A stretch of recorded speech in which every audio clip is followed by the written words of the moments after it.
Welcome to Cancer Awareness and Truth. I'm your host, Ninon, and I have with me Lance Pravan, and he's absolutely amazing.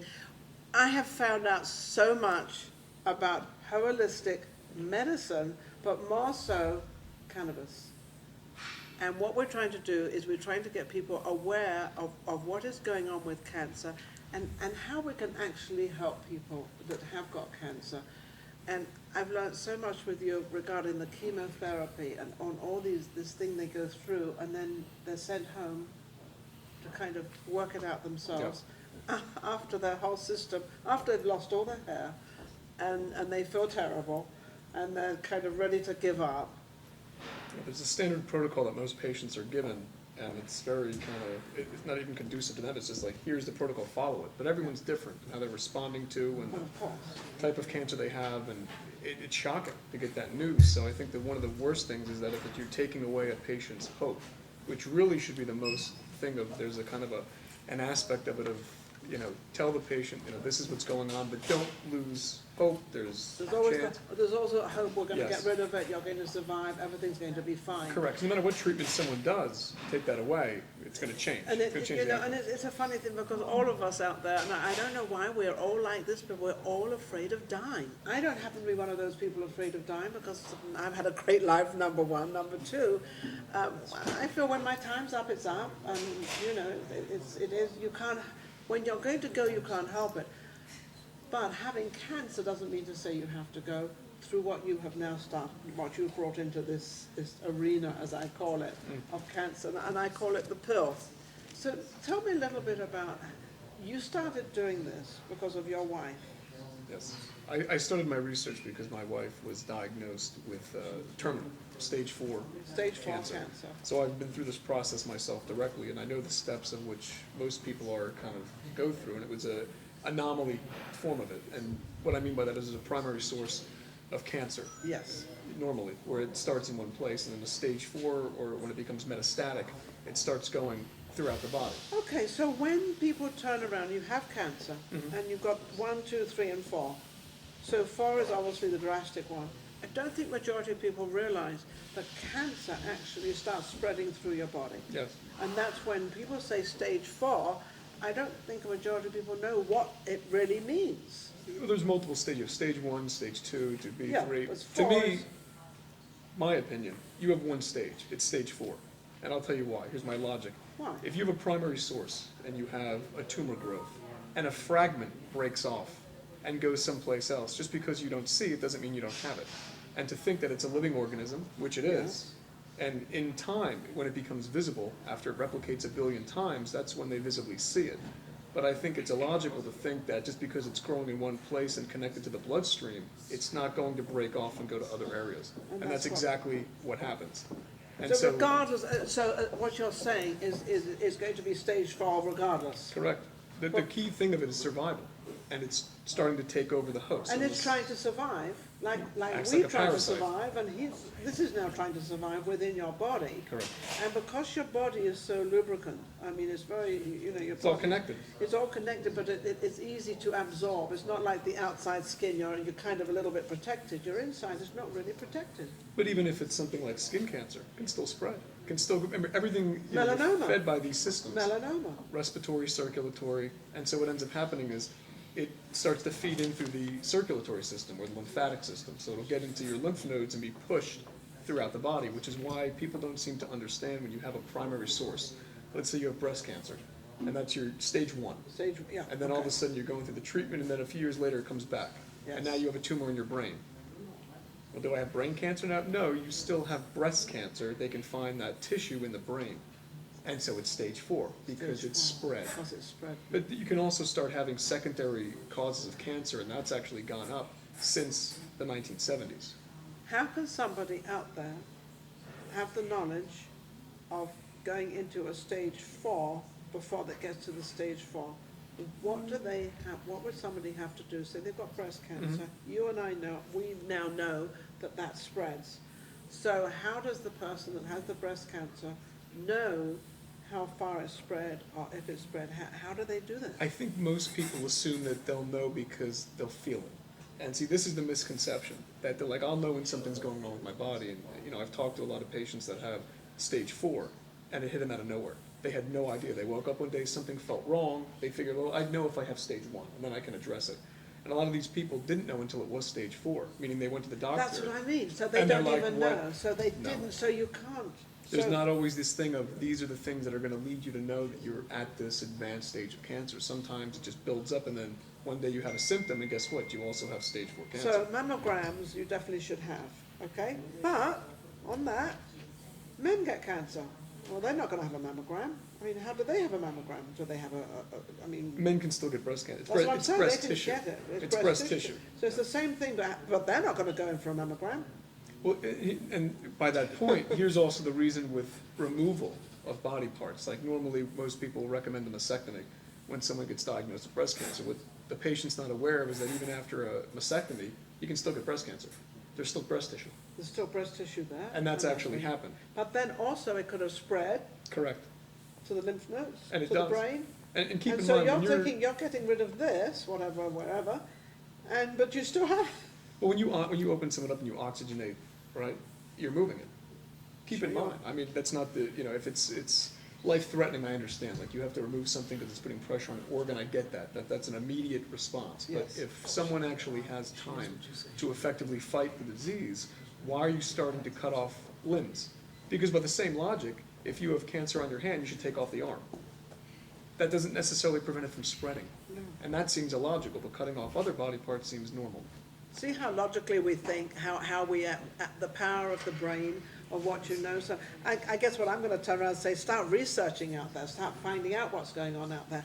But I'm looking at this Congress unveils 26 omnibus spending bill and marijuana protections.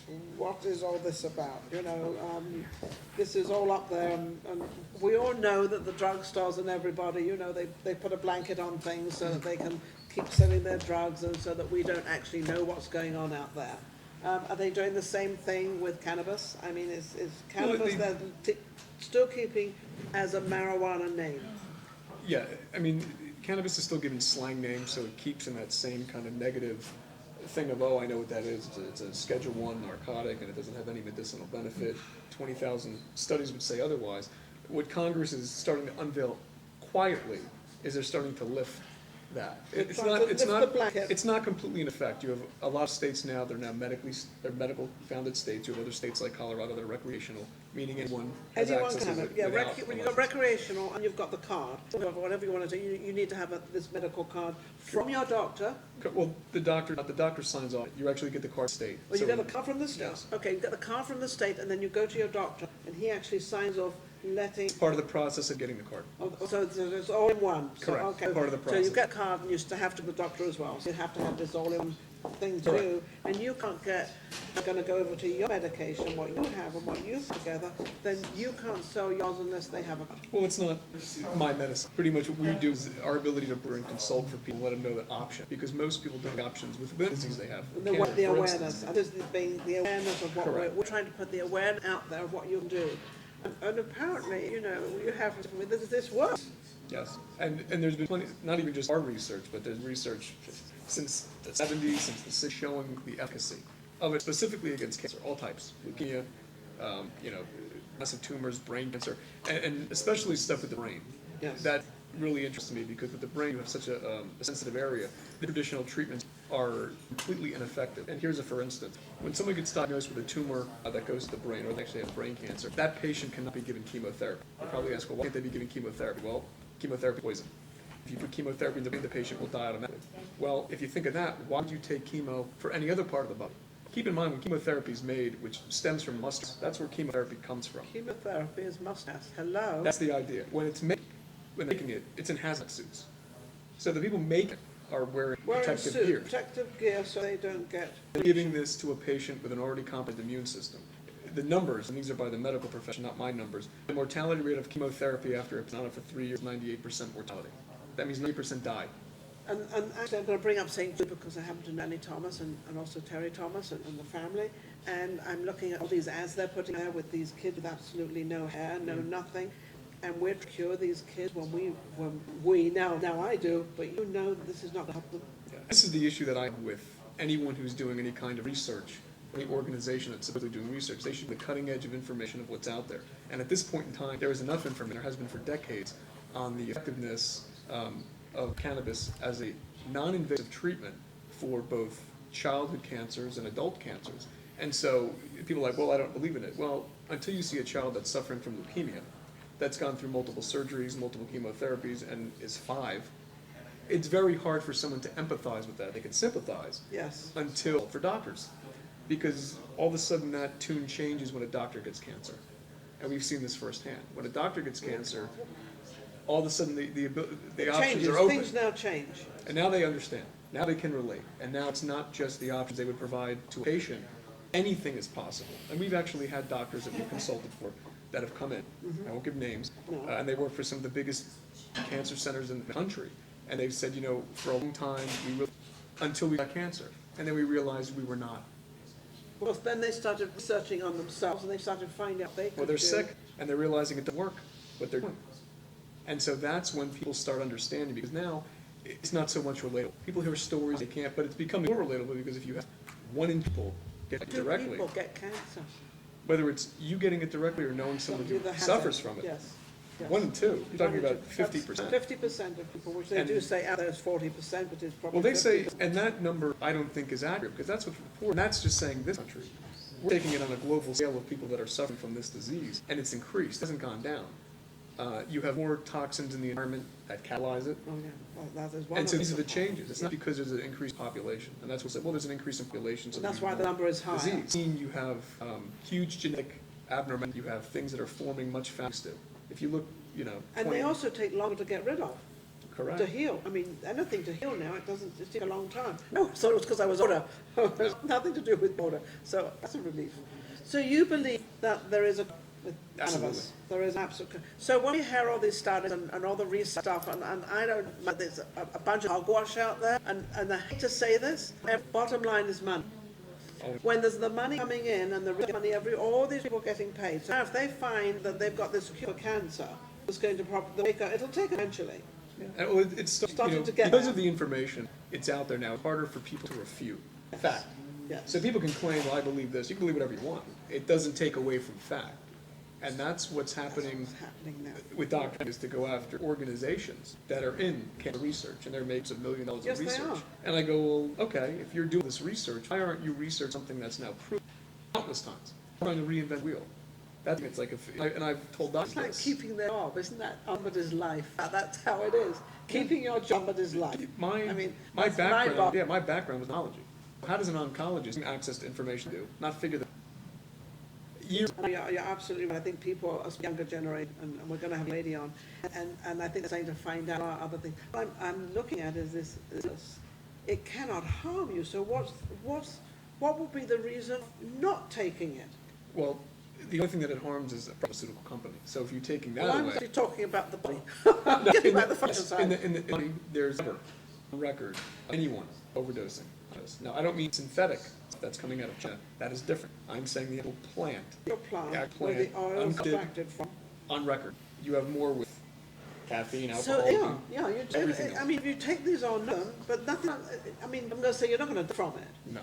No. It's so based on other people, and most of the patients are a physician. It's also not contraindicating other drugs that someone's taking. So let's say someone's like, well, I'm going through traditional treatment. Yes. And you'll like doctors and hospitals agree with this. Cannabis is given in hospitals and it is given by doctors. What they'll do is they'll team with chemo and they'll team it up with radiation. Well, that'll And I'll destroy tell you, team it up to undo side effects. So they are admitting by that takes away this and Come this. on, I mean, they have ads and all sorts of crazy things of you can take the ads on television, Yeah. and they give you this whole, well, if you've got, don't take it, and if this, and if you've got this, and if you've got that. I mean, I say to myself, well, why would you even buy this after hearing? And people Because that's what patients believe. conditioned to believe. And my whole thing is this, is that if you look at a plant, any plant, all medicine comes from, you can disagree with me all day long. Every pharmaceutical research found a plant, they saw something that it was effective, let's try to mimic what this does in the environment. So you can take this, let's say white willow bark, which is very similar to aspirin. We can't patent willow bark, we can patent aspirin. So you have a drug. And the interesting thing is when it wears out on a drug, that's why you see all other companies Same thing. off-label. Yes. It's the same drug under different names. But what happens is, with any drug pharmaceutical, there's a side effect. You're naturally recognized happening. And they are because everything going through your liver to Yes. process. So Correct. Anything. your liver is very, very busy, which means your liver is very, very important. You give someone an option of, well, we might be treat this, but what's this? That doesn't really, like, well, we're gonna help you with this, but you're gonna have liver failure. So why would you do that? Yes, and You're getting rid of what else, you know, I see that in investing, but I see that invest in your body. one of the few, if not the only country that allows pharmaceutical companies to do it. Other countries do not allow. Well, I know, I don't think we do in England, I'm not sure for a little while, I'm not sure. And think on that, we've for a wonderful sort of, you know, I'm trying to create and give you the awareness of cannabis. And I'm gonna keep saying this because that's it.